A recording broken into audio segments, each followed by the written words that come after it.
Near the town of Lone Pine, California, is a string of, almost, ghost towns that we're going to take you to right now.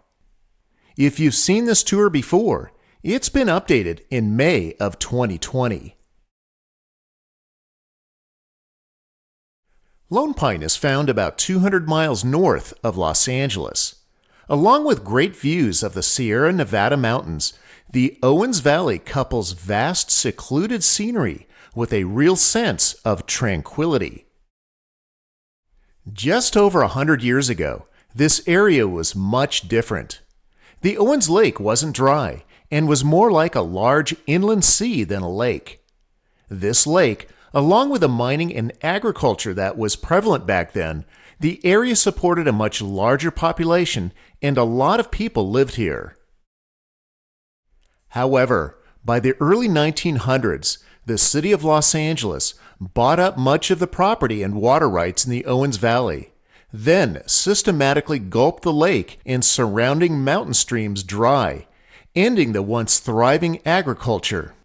Shortly after, all of the rich ore in the area's mines played out. The remains of what got left behind you'll see on our trip.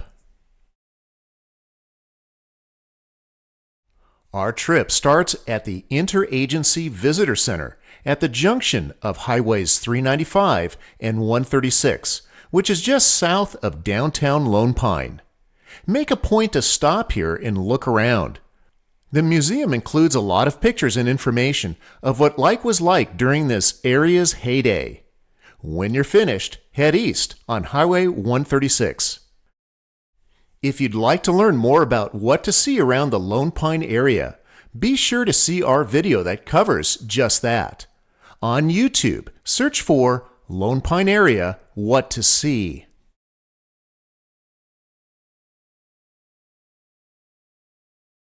Our first ghost town is called Dolomite. The white rock you'll see in the mountainsides here is marble that was mined from many famous buildings in California. This includes iconic LA landmarks such as City Hall and the LAX Airport Terminal. A number of Western films were also shot in Dolomite from the 1940s until the late 1960s. Today, it is still the largest Dolomite marble mine in the United States. We'll pass by the site of the incredible 13-mile-long Saline Valley aerial tramway that carried salt high over the Inyo Mountains. Built in 1911, it really was an engineering masterpiece.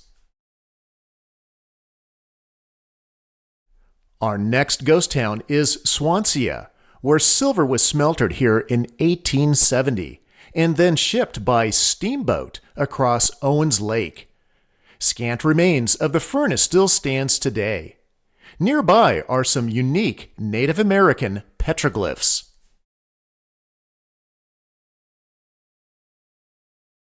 Our first ghost town wannabe is Keeler. There are several historical buildings here, including this train depot, plus many interesting and colorful buildings, thanks to Keeler's unique and resilient residents. High up in the Inyo Mountains, we'll climb the very steep yellow grade to take in a visit to Serie Gordo, the boomtown that started the rush to this area. Serie Gordo is now a privately owned ghost town.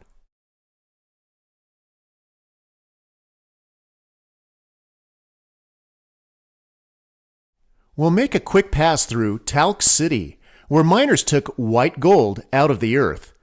Talc, used in the production of talcum powder and different paints, was heavily mined in this whole area until the 1970s.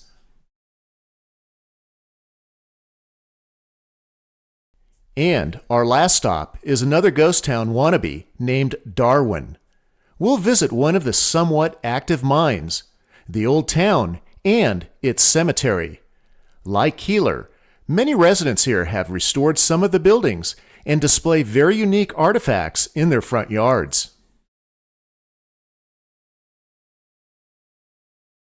If you plan on taking this trip, be sure to visit our blog at backroadswest.com/blog and search for Ghost Town Trail. Besides this video, we offer other tools, such as an interactive map to help you plan your trip to this place. Along with the interactive map, you can also download a file that can be used with Gaia GPS. Learn more at our website, plus a discount code to purchase the Gaia GPS app, which is our preferred mapping system to plan out our trips, and then find the places we're looking for while we're exploring the back roads. If you take in all the sites we visit in this tour, it will easily take you all day.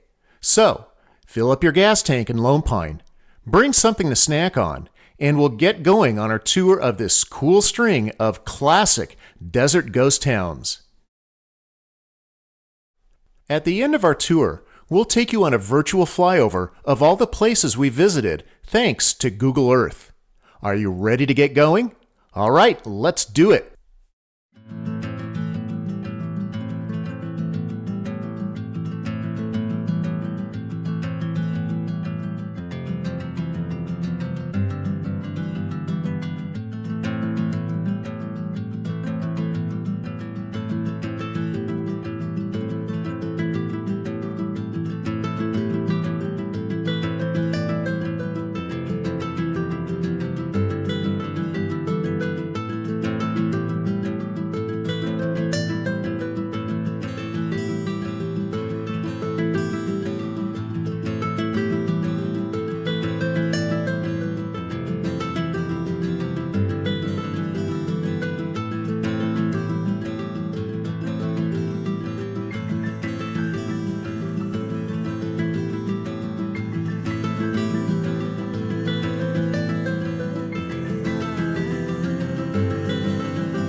Okay, that was our ground tour.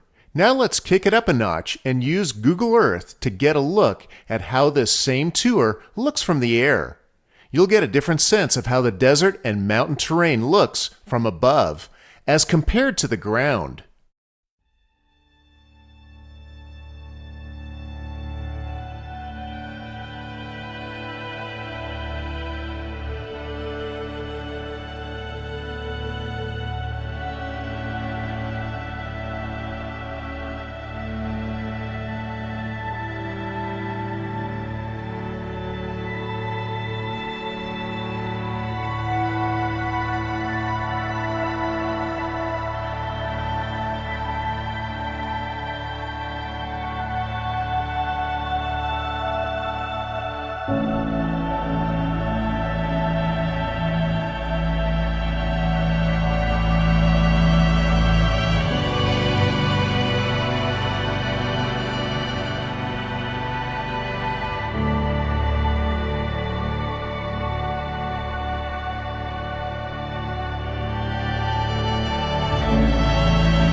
We hope you enjoyed our road trip through this forgotten corner of California desert. To learn more, don't forget to visit our blog and take advantage of the Gaia GPS mapping tools we offer to plan your trip. Happy exploring!